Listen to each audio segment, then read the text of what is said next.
샬롬 2월 2일 주일 이슬기도에 오신 여러분 환영합니다. 우리 암송 구절 함께 낭독하고 암송하고 말씀 살펴보도록 하겠습니다. 2월 달 암송 구절은 시편 31편 14절과 15절입니다. 우리 계속 한 달 동안 반복할 테니까 찾아 놓으시고 또 암송하면서 이 시간을 보내도록 하겠습니다. 같이 고백합니다. 시작. 여호와여 그러하여도 나는 주께 의지하고 말하기를 주는 내 하나님이시라 하였나이다. 나의 앞날이 주의 손에 있사오니 내 원수들과 나를 핍박하는 자들의 손에서 나를 건져 주소서. 한 번 더 합니다. 여호와여 그러하여도 나는 주께 의지하고 말하기를 주는 내 하나님이시라 하였나이다. 나의 앞날이 주의 손에 있사오니 내 원수들과 나를 핍박하는 자들의 손에서 나를 건져 주소서. 아멘. 오늘 우리가 살펴볼 말씀은 창세기 34장, 마가복음 5장, 욥기 1장, 로마서 5장입니다. 네 본문을 역경이라는 주제를 통해서 살펴보겠습니다. 먼저 창세기 34장에서는 디나와 그 야곱 이제 가족들이 겪은 역경을 다루고 있죠. 디나가 세겜에서 세겜에게 강제로 욕보인 역경을 당했고 이로 인해서 야곱의 아들들은 분노했습니다. 이 역경은 결국 또 다른 비극적인 사건으로 이어지게 됩니다. 한 가정이 겪은 수치스러운 역경이 또 어떻게 더 큰 갈등으로 번지는지를 이 장에 잘 보여주고 있죠. 또 마가복음 5장으로 넘어가면은 세 가지 형태의 역경이 등장을 합니다. 귀신 들린 자의 역경, 영적인 역경, 12년 동안 혈루병으로 고통받는 여인의 육체적인 역경, 그리고 죽음이라는 궁극적인 역경에 직면한 소녀의 이야기죠. 그러니까 영, 육, 그리고 죽음 이렇게 아주 세 개가 아주 각각의 다양한 형태의 역경을 보여주는 거예요.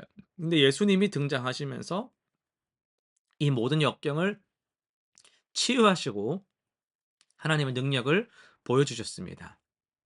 특히 무덤 사이에서 살면서 괴로워하던 사람이 역경에서 벗어나서 온전한 정신을 되찾는 모습이 매우 인상적이죠. 그리고 욥기 1장으로 넘어가면은 의인 욥이 겪는 그 극심한 역경을 또 보여줍니다. 사탄의 시험으로 인해서 재산도 잃고 자녀도 잃는 역경을 당했지만 욥은 이 모든 역경 속에서도 하나님을 원망하지를 않았습니다. 유명한 고백을 하죠. 주신 이도 여호와시요 거두신 이도 여호와시니라는 주님은 주시며 주님은 찾으시네란 찬양 가사처럼 그의 고백은 역경 속에서도 흔들리지 않는 믿음의 본보기가 됩니다. 그리고 로마서 5장에서는 인류를 구원하기 위한 예수님의 역경이 중심이 되는 장입니다. 한 사람 아담으로 인해서 모든 인류가 죄라는 역경에 처했지만 한 사람 예수님의 고난과 역경을 통해 우리가 의롭게 되었음을 설명을 하죠. 이러한 역경은 우리에게는 인내를 가르치고 인내는 소망을 이루게 한다라는 영적 진리를 잘 보여주는 겁니다. 그래서 이 성경 구절들은 공통적으로 역경이 있더라도 하나님이 계시면 하나님을 신뢰하면 그 역경이 결국에는 하나님의 크신 그 선하신 뜻 안에서 의미 있는 결과로 이어질 수 있다라는 것을 보여주게 됩니다. 오늘 우리는 로마서 말씀을 좀 더 살펴보려고 하는데요. 로마서 5장 3절에서 5절 말씀으로 말씀을 좀 더 살펴보겠습니다. 여러분 그런 경험 있으시죠? 처음에는 정말 힘들고 괴로웠던 일인데 시간이 지나고 보니까 오히려 '그때 참 잘했다.' 싶은 참 '오히려 축복이었다.'라고 생각하는 그런 경험들 말입니다. 예를 들면 학창 시절에 전학 가기가 정말 싫었는데 그곳에 갔다가 평생 친구를 만났다든지 또 원하지 않던 부서 발령이 가서 오히려 새로운 기회가 되었다든지 이런 것 말입니다. 오늘 본문에서 바울은 이런 놀라운 역설을 이야기하고 있어요. 어떤 역설입니까? 환난 중에도 즐거워하나니. 아니 이게 무슨 말도 안 되는 소리란 말이에요. 이런 말씀 처음에 들으면 비현실적으로 참 듣기 좋은 말이다. 할 수는 있겠지. 이런 좀 와닿지 않는 말처럼 들릴 수 있거든요. 하지만 이 말씀 속에는 우리의 삶을 완전히 바꿀 수 있는 놀라운 비밀의 능력이 숨어 있습니다. 우리는 보통 환란이란 단어를 들으면 어떻습니까? 피하고 싶죠. 당연한 반응입니다. 누가 일부러 어려운 일을 찾아다니겠습니까? 하지만 성경은 이 환란이 단순한 고통이 아니다라고 말씀합니다. 이것은 뭐와 같냐면요. 운동을 처음 시작할 때와 비슷합니다. 처음에는 안 하던 운동을 하게 되면 안 쓰던 근육을 막 쓰다 보니까 근육통이 막 와서 아파요. 걷는 것 때로는 막 절뚝일 수도 있고 팔도 막 들려고 하면 엄청 아플 수도 있죠. 하지만 그 과정은 필요한 과정입니다. 그 과정이 있어야 근육이 다시 회복이 되고 만들어지고 체력이 좋아지게 되는 그런 결과를 얻게 되는 거예요. 환란도 비슷한 원리를 가지고 있습니다.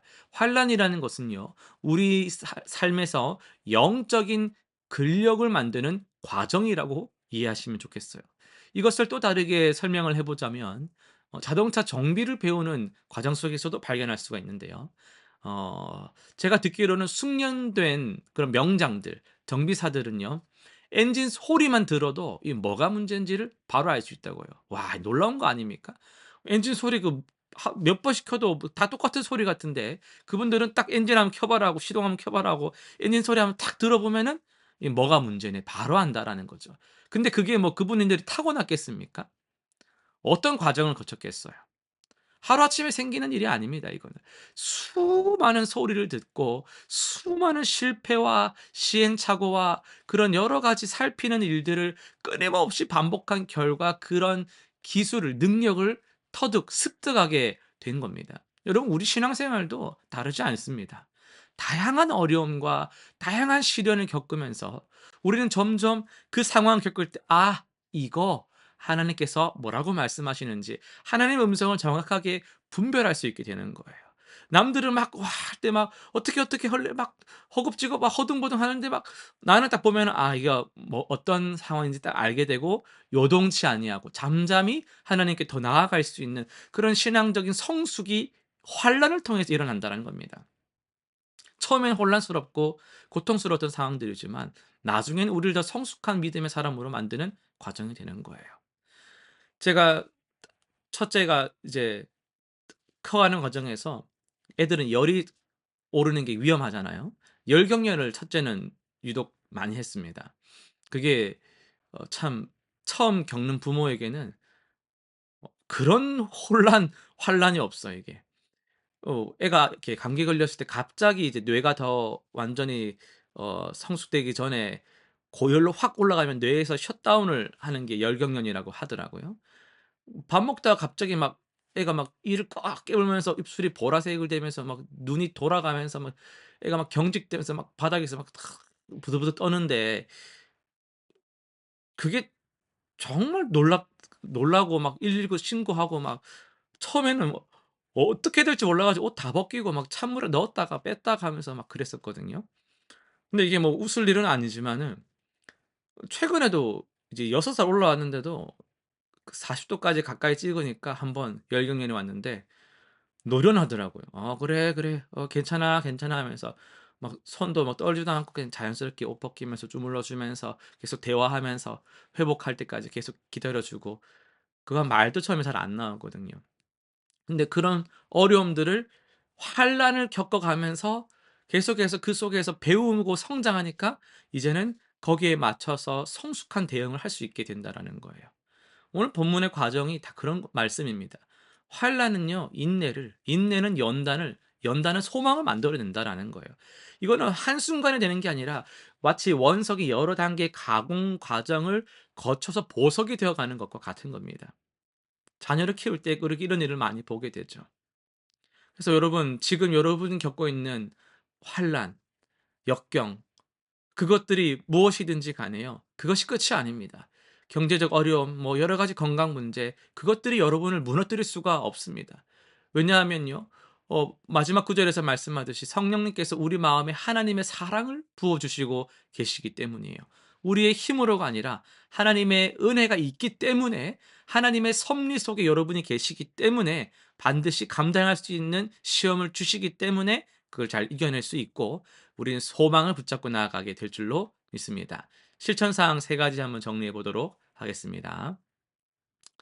어 첫 번째는 매일 밤 감사를 이야기하거나 써 보는 거. 써 보면 좋겠는데 안 되면은 하나 두 뭐 해서 5 가지라도 한번 얘기해 보 손가락으로 꼽아 보면서 얘기해 보는 감사 찾기 한번 해 보시면 좋겠고요. 두 번째, 주변에 어려움을 겪는 이웃에게 따뜻한 말 한마디, 예 "좋은 하루 보내세요." "점심 맛있게 드세요." 그냥 너무 상투적인 말보다는 좀 더 진정성 있는 그 사람의 상황을 알고 내가 그걸 헤아리는 그런 말들, 작은 친절을 또 베풀어 보는 것도 좋겠습니다. 또 매주 한 번씩 가정 예배를 드리실 때에 서로의 그런 속마음, 어려움을 나누면서 함께 기도하는 시간을 가져 보시면 좋겠습니다. 기도 제목 세 가지. 첫 번째, 현재의 어려움 속에서도 감사할 수 있는 마음을 주셔서, 다 끝나고 감사가 아니라 잘 해결돼서 감사합니다도 좋지만 잘 해결될 줄 믿고 어려움 속에서도 감사할 수 있는 그 믿음 내게 주시옵소서. 두 번째, 나의 이 지금 이 역경, 이 환란, 이 경험이 다른 이들에게 위로가 되는 날이 속히 오게 하소서. 우리 그렇게 기도하면 좋겠어요. 세 번째, 이 모든 과정에서 하나님의 뜻이 드러나게 하여 주시옵소서. 나 하나 그냥 잘 넘어갔다 휴 이렇게 한숨을 쉬고 막 그 안도의 한숨을 내쉬는 그런 걸로 끝나는 것이 아니라 모든 과정 속에서 하나님의 영광이 드러나고 하나님의 뜻을 발견하는 그런 나의 삶이 되게 하여 주옵소서. 우리 그렇게 기도하는 저와 여러분 되기를 간절히 소원합니다. 우리 같이 기도하고 마치겠습니다.